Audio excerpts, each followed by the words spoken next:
Hi, I'm Susan Kennard, and welcome to the Spiritual Awakener Podcast. This is a podcast where I get to interview really cool people about their lives, about their spiritual awakening, and how they help the collective, which is you. I hope you enjoy this series of podcasts. If you pop over to episode 1 after this one, you can hear all about how I awakened and I had a visitation in the night. But thank you so much for joining us. I'm really excited that you're here. And I can't wait to introduce you to my next guest, who's become a friend of mine, Ruth Anderson. She runs and owns the Enlightened World Network, and I'll get her to tell you more about that.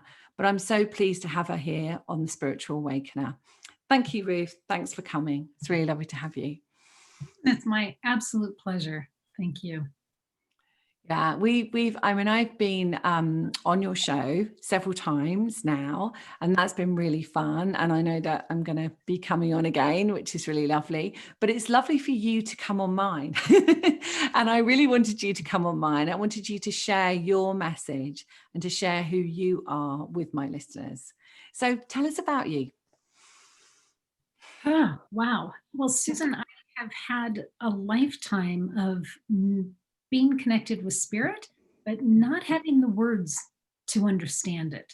I remember as a child being so in love, so connected to nature that I felt like I was connecting with the soul of like a tadpole.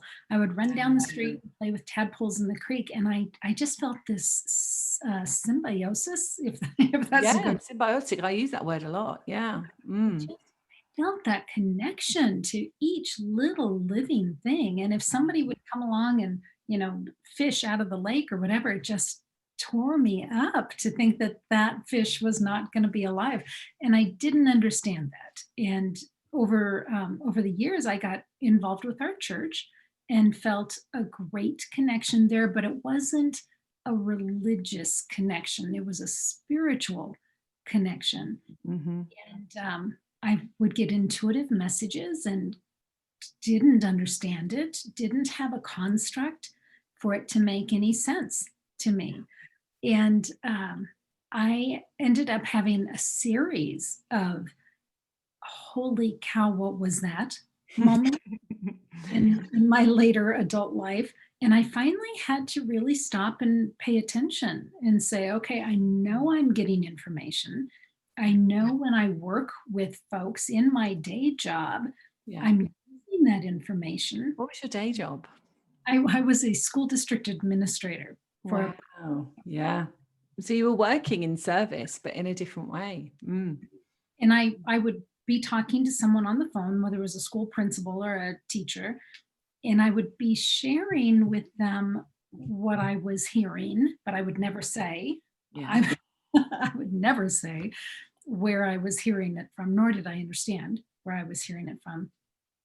But the information I would share with them, they would act on, and it would change lives. And I'm thinking, what is this? So I did have a major life-changing experience that I'd love to tell you about. Yeah, we'd love to hear it. Yeah.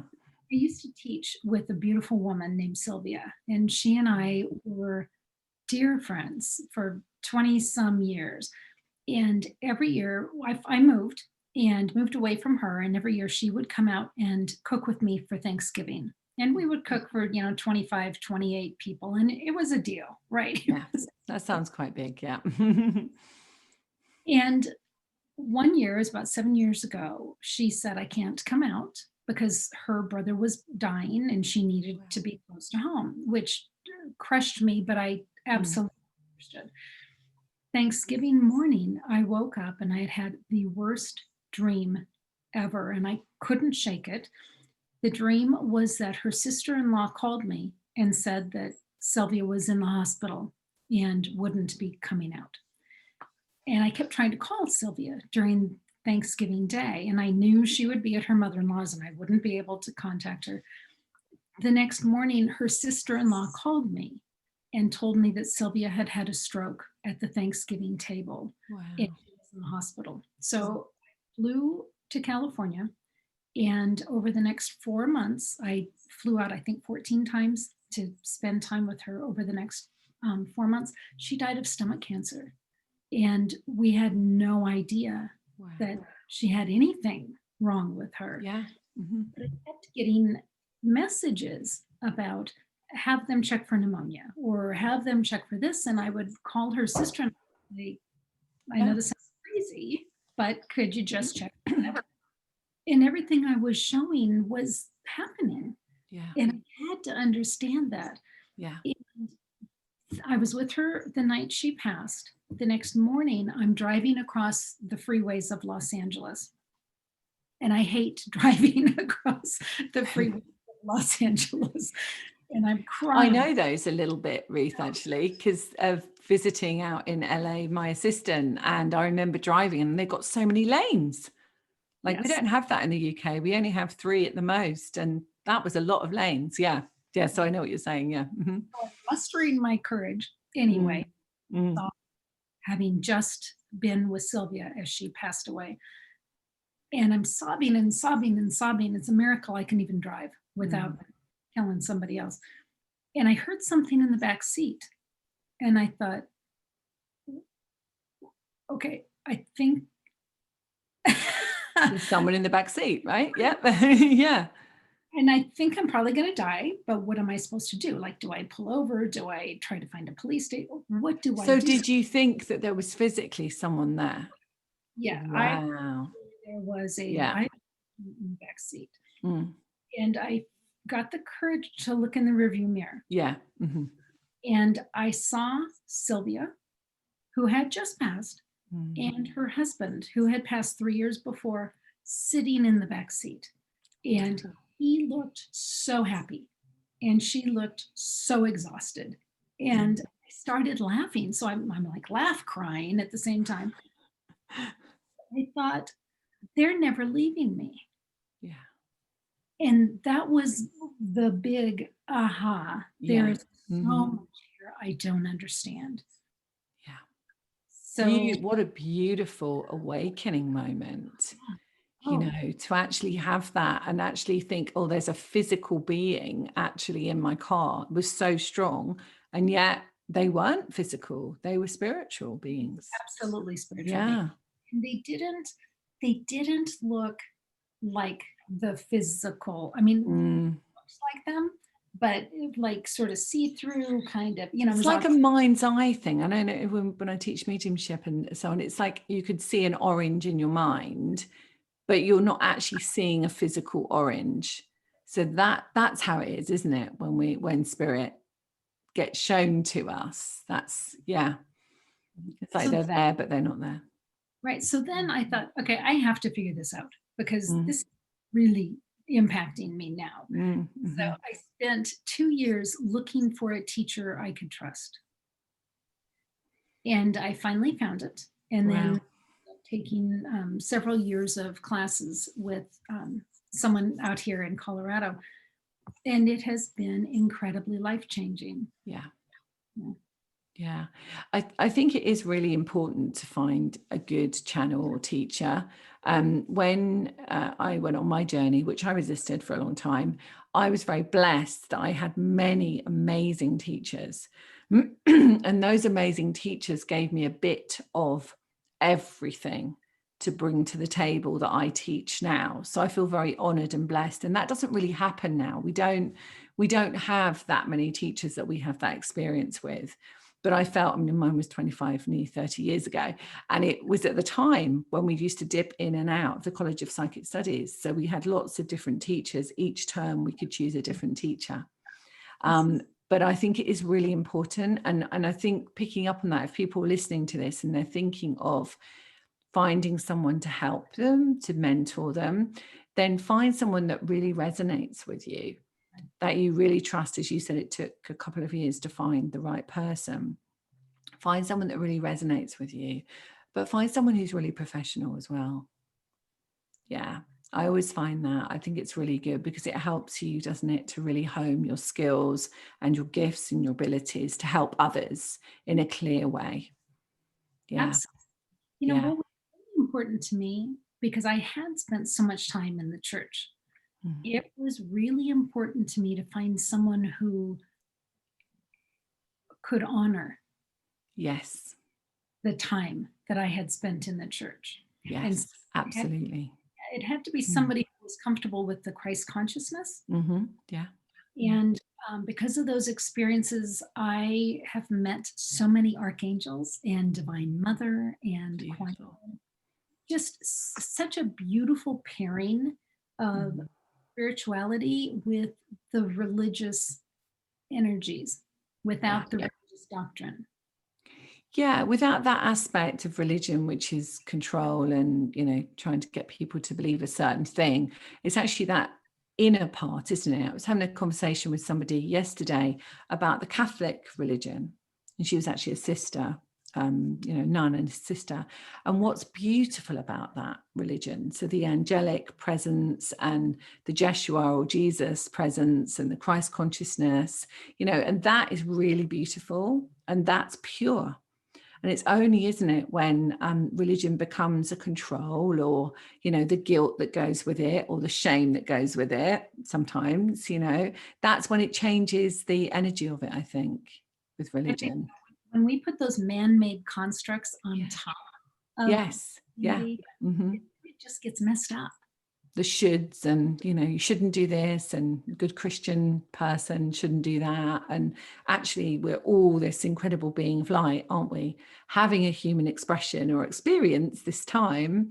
And we've had many religions, we've lived them all probably, and so it's time, I feel, and I'm sure you do too, is like finding your own way, and that might be a combination of some religion and some other aspect of you, it really doesn't matter. Yeah. Exactly. So this was a really fantastic awakening for you then.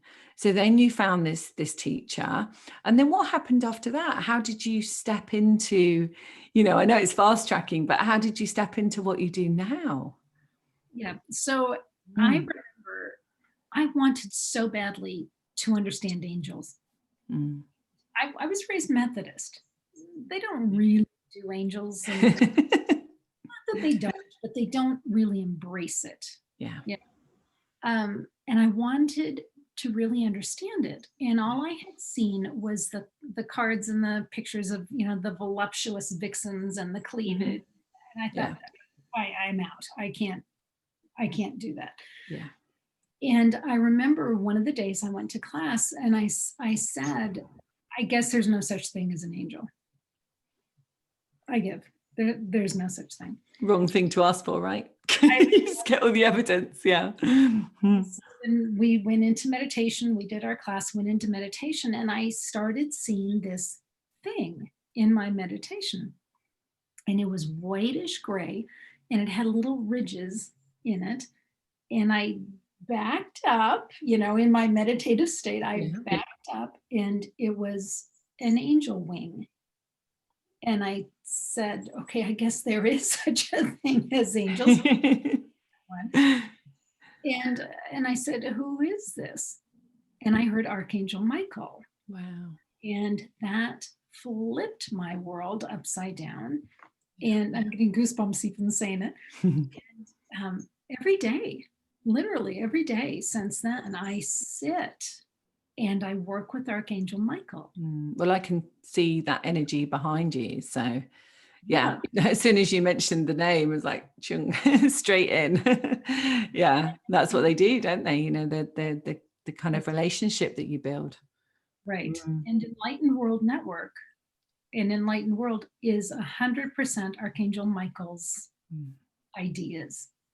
And everything I do in Enlightened World or Enlightened Network is because Archangel Michael goes, well, what about doing this? Or what about a show called this? Or what about an article about this? Or why don't you call so-and-so and ask them if they want to have a show? And the entire platform is Archangel Michael. And I love it when people come to me, they seek me because Archangel Michael told them to. Yeah. Then you've got a massive confirmation, haven't you, that the guidance, And so I know the people that I'm working with, there's an alignment and there's a synergy. And it's so exciting when folks come in and say, oh, I feel like I'm home. Yeah. And if you're listening to this and you're listening to this conversation, you're like, well, I'm not sure about angels. I'm not sure about spirit. This podcast is the Spiritual Awakener. So it could be that you're stepping onto this and this is your first experience.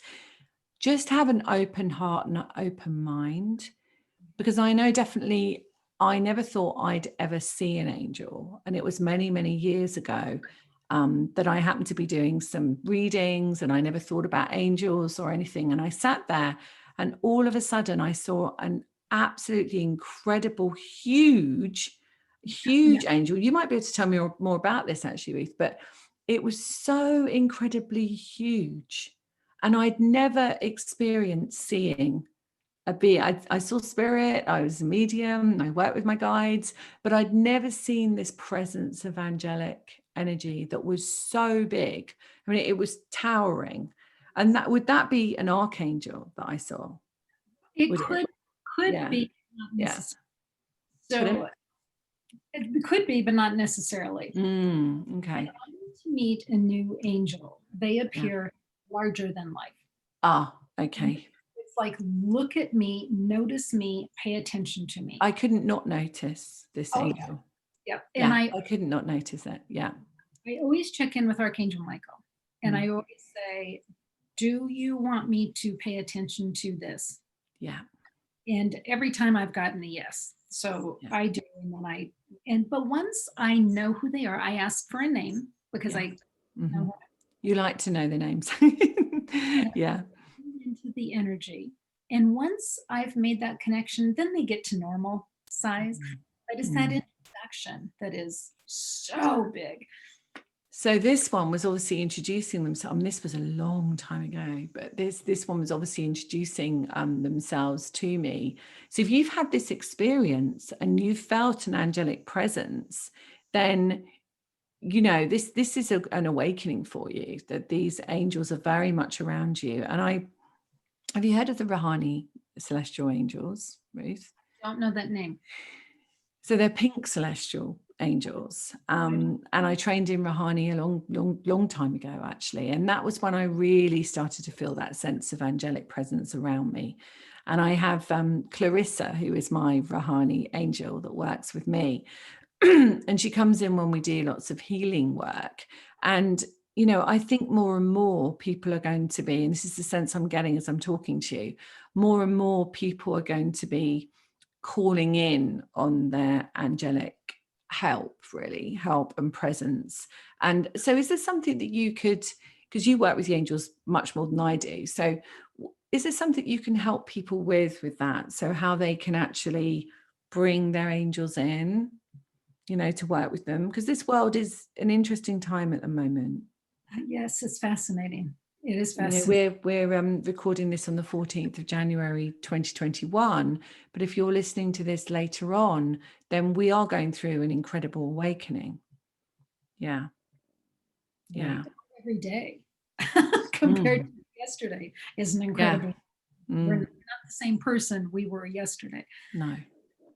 So working with the angels, to me, number one, you need to go to a place of quiet. Yeah. Quiet around you where you won't be disturbed, quiet within you, because there's so much chatter going on. So really going into that place of what I call prayerful meditation. Should we do that? Can we do that on the podcast? Absolutely. Just a very brief connection with people. Maybe we can just, so if you're listening to this and you're driving, obviously this wouldn't be the time to do this, but you would do it when you're at home or when you're in a place that's safe, wouldn't you? But you could, if we could just put our hands on our heart, and Ruth's going to just, I'm looking forward to this. I'm going to be guided. Okay, so the first thing I do, I take a deep breath. I'm obviously somewhere where I'm not going to be distracted. I'm going to go inward and I go upward.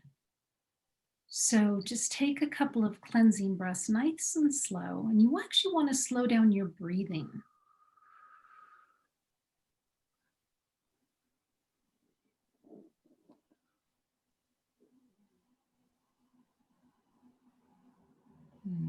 Take in another breath.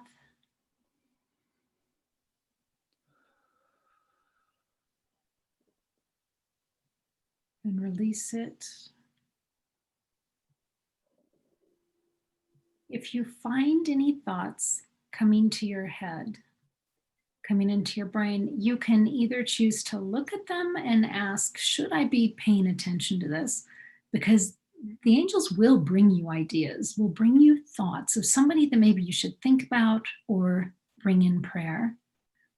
Or you can also just kind of build a little bubble around that thought and send it out.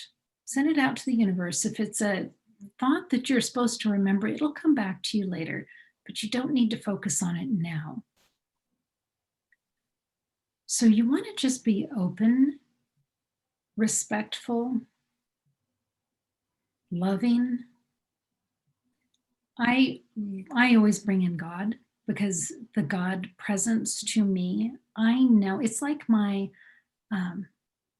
compass, my moral compass shining north, that I know that if I start with God, then the beings or the angels that come in to be with me are of the light. There are all kinds of energies that would love to come be with you, but you want to make sure that you're working only with the highest light forms. So I always start with God. So just feel yourself. I picture myself sitting at the knee of God as if God had a knee, but I put myself in that divine white light presence. So let's just sit there in that place of divine light and love for just a moment.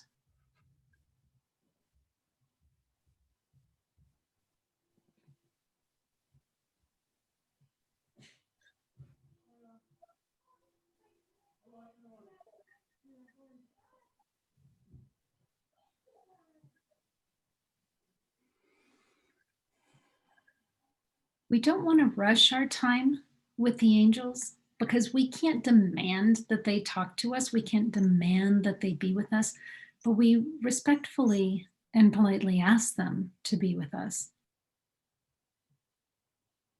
So right now, I'd just like to ask Archangel Michael, who's already been with me, just join us in this larger community now, and Divine Mother.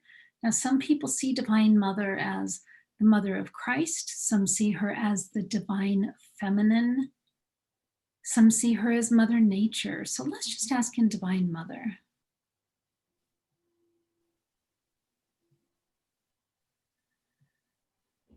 And Archangel Raphael is wanting to be part of this. So let's ask in Archangel Raphael as well.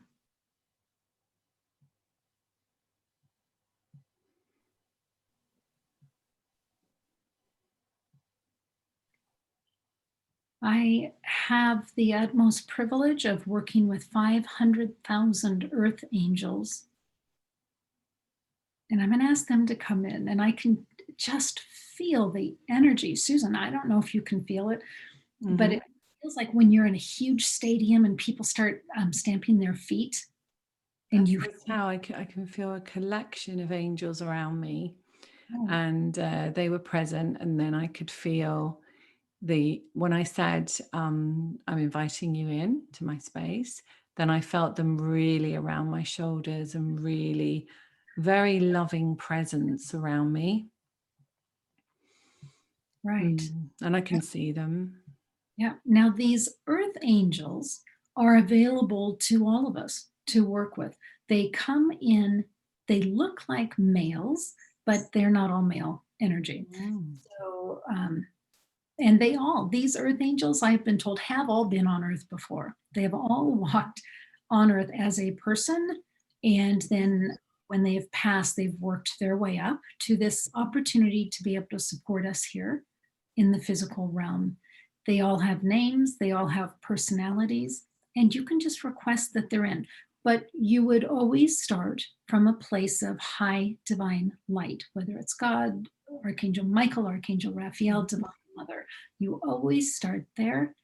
And then from there, you can ask in. They usually work in twos. So I would ask for two.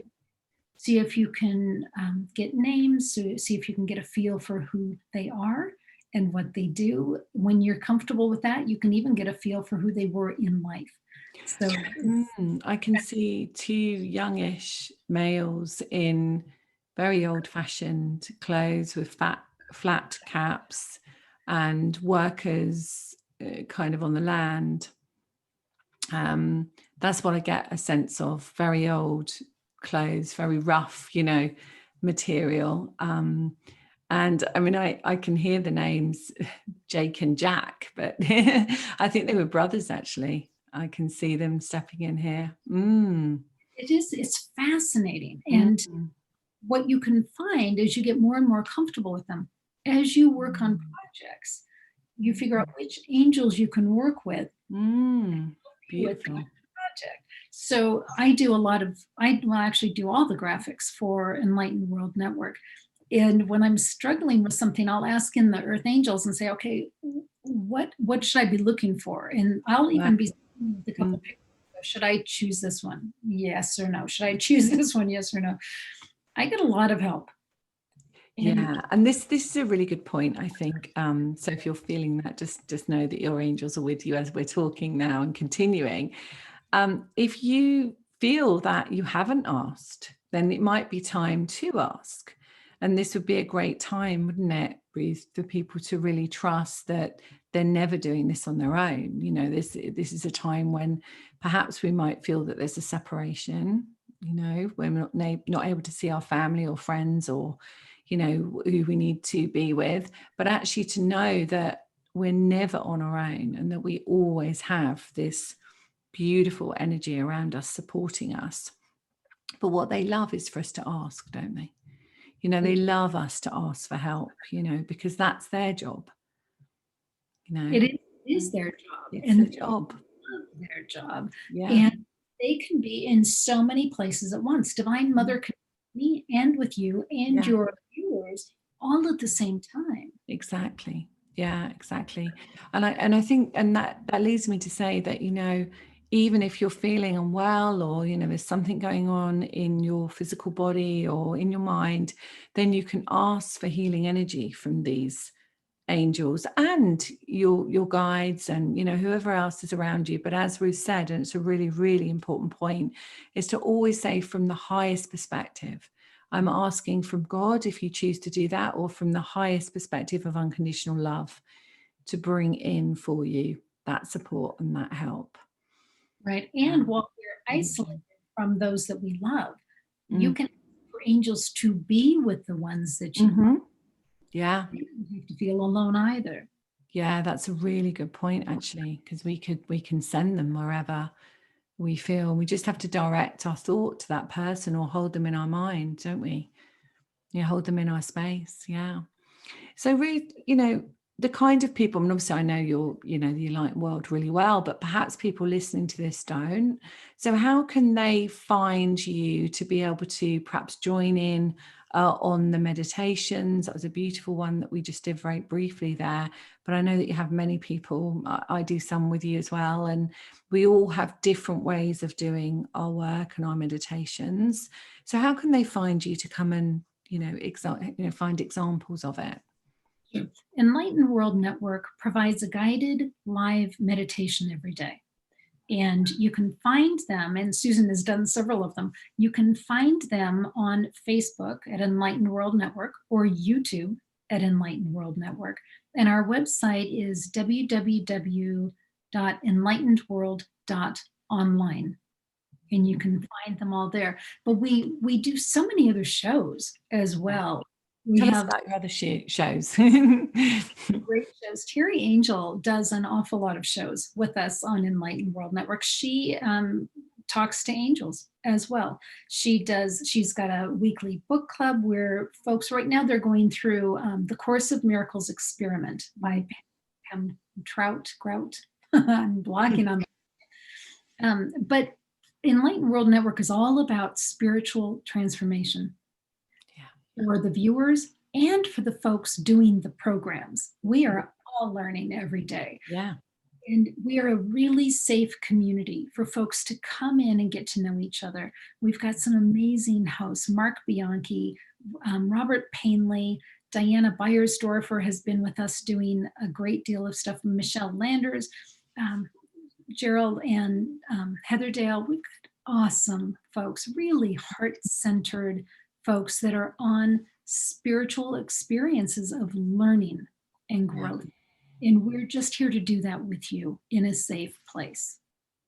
And I think, it's amazing for people to find these soul families in these communities at the moment. I think it's really important. And I found that in my own community, my own soul family that I work with, and we really support each other.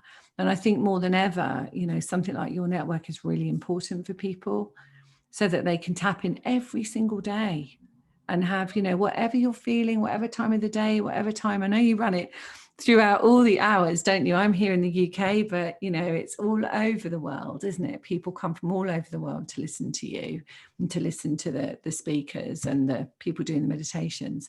So it doesn't matter where you are in the world, you will find someone that you can connect with on that network. It's true. And we have the opportunity every minute to choose what we're putting in our mind and in our heart. Yes. And we have the option of getting caught in the 3D trappings of the news and the politics and the angst and the hate and the racism and all of that. Or we have the option of filling our psyche and our soul loving, spirit-led, spirit-inspired manna, really. And so that's what we provide. We provide you that opportunity to go to one place. We've got about 1,800 videos on YouTube. You can spend all day in there. Just coming into your center, remembering who you are, realizing you're so much more than you ever thought you were. And this is what my podcast is about as well, talking to people like you, Ruth, where, people can listen and say, oh my goodness, right, there are those resources for me. There are those, and pretty much everyone's online now. We can find people, whether you're listening to this on iTunes, might be listening to it in your car as you're driving, or you're listening to this on YouTube, or you're listening to it on another platform. There are so many ways that people don't need to be on their own, do they? And they can realize that they are, this is a great time to really understand who you are, which is a powerful, powerful being of light, here for a really important reason, and especially at this time. Right. I would not want to be going through this time without understanding my place and connection with the spiritual reality, the spiritual divinity. I wouldn't want to walk this alone. That's for sure. And we were talking about that before we started recording. And I feel there are so many people now that do feel that perhaps there's this fear of death. There's this fear of demise. There's this fear that there's nothing else. And, what I love to do is help people realize that there's so much more than that, this is just one aspect of us, and it's just a doorway. And that doorway is just another part of us. And so there isn't a death. Of course, it's sad when people leave us physically, obviously. That's our loss, isn't it? It's our moment of loss to experience that. But when you pass over, actually, you feel great. You're having a party, you're meeting up with everyone that you wanted to meet up with, that you forgot that you would meet up with, and that's how it is. And I loved it that you told your story about your beautiful friend, because I know that the father of my children, his mother-in-law, she not his mother-in-law, his stepmother, she passed away in the morning. And the afternoon before, she'd come to us and she was almost passed over. And she said, I'm going to make it to my birthday. And then after that, I'm going to pass over. And then she came to us again that afternoon after she passed over and said, oh, now I understand what it's all about, And at the time, she didn't really understand about mediumship, but then she understood what it was all about. She was like, oh, so that was really beautiful. And sometimes we hear people say, well, you can't contact people that have just passed over. I actually 100% know you can. And it is literally that moment in time before even, or just at the time or just after. And what the guides are giving, my guides are giving me, is that if you do know somebody who is needing to pass over or feeling that, it's the time, there's the rainbow bridge, isn't there, Ruth? One of the things that I help people with is to imagine the rainbow bridge, and for that person to stand there and be greeted by their loved ones at the end of the rainbow bridge. And the guides just gave me that quickly just to say, because it could be that someone's listening to this and they're thinking, well, that, do they still have pain when they pass over? Can we help them pass over? Well, actually we can give them that permission to say, yeah, if you're ready, if it feels right and it's your right time, then you can do that. And the pain and discomfort just leaves as soon as. I've sat with 3 loved ones as they passed, and I saw their loved ones in the room with them in spirit, as before it was happening, as it was happening. And the moment they transitioned, everybody was out. Yes. So just a collection point. Yeah. You don't even have to imagine that they'll meet people, because those folks are coming to meet them. Yes. And that's a really good point, actually. And it's usually the mother or the father or the grandparents or whoever, and animals as well. Yes. Yeah, animals. And that's really important. Sometimes people feel their animals won't be there, but they are. Well, this is great, Ruth. And I know this has really helped a lot of people. I know that I feel the sense that as our conversation, was channeled in particular ways, it was channeled that way because the people that will listen to this will need to hear that and feel that. And the meditation that you did was really beautiful. And I'm sure that everyone that's done it, including me, because I can still see and feel the angels around me, it feels like a whole group of beautiful beings, loving with wings and so on. And I'm sure that everybody that did that meditation will feel the same and take that love with them into their next day or to sleep at night. And so thank you so much for being here. Just give the best place for people to get in contact with you, Ruth. Just again, the best place. The best place is to go to enlightenedworld.online. And on that website, there's several places where to contact us, and you can email us from there. But if you're looking for a safe spiritual community, or you're looking for a place to be fed, come join us. Yeah, absolutely. And I'll be joining you again very soon, hopefully. Thanks so much, Ruth. Okay, thank you so much for listening to The Spiritual Awakener. And if you've got a spiritual awakening story that you would like to share with me and my listeners, I'd love to hear it. Please find us at susankennard.co.uk. And if you want to hear my spiritual awakening story, where I got visited in the night, then go over to episode 1. Much love for now, and see you on the next episode of The Spiritual Awakener.